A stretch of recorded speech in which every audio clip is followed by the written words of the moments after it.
il la défend avec beaucoup de véhémence, beaucoup d'arrogance et beaucoup de mépris. C'est la raison pour laquelle on lui a écrit et on l'a affiché sur la gouttière en haut à droite, une proposition de rupture conventionnelle de contrat, comme il est possible maintenant de le faire depuis le 31 décembre, compte tenu des ravages qu'il crée dans l'éducation nationale depuis 2 ans. On lui propose donc d'arrêter et de rejoindre rapidement ses camarades. Il n'y a pas besoin d'avoir un quelconque préavis ou de quelconque négociation. Il trouvera bien un poste chez LVMH, chez AXA ou tous ses petits camarades de l'Institut Montaigne.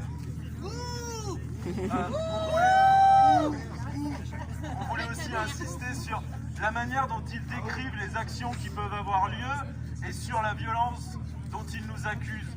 On pourrait penser encore qu'aujourd'hui, ils nous expliqueront que d'avoir coupé le courant ou d'avoir dressé des livres, c'était indigne. La réalité, c'est que la répression qui s'abat aujourd'hui, elle est essentiellement contre les manifestants. C'est pas quand 15 camarades de la CGT coupent le jus à la CFDT qu'on peut parler de violence. C'est pas quand 40 personnes de la coordination du rail rentrent dans ces mêmes locaux de la CFDT qu'il y a violence. On a vu les images, ils ont juste chanté dans les locaux de la CFDT. A noter d'ailleurs que la CFDT porte plainte alors même que BlackRock ne l'a pas fait quand les camarades du rail y sont allés. Donc on est face à un pouvoir toujours plus répressif, toujours plus arrogant. Il faudra donc continuer, comme l'a dit Vincent, par la grève ce vendredi. Et je terminerai sur une chose, parce qu'à chaque jour de grève, on se demande comment est-ce qu'on va pouvoir continuer, mais à chaque fois, on a une nouvelle annonce.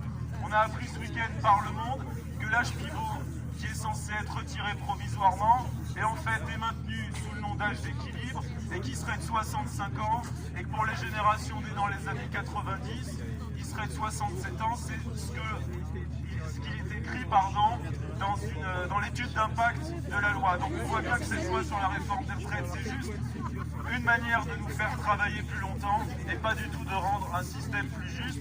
Voilà pourquoi on a raison d'être en grève depuis le 5 décembre et qu'on continuera. Merci. Bravo.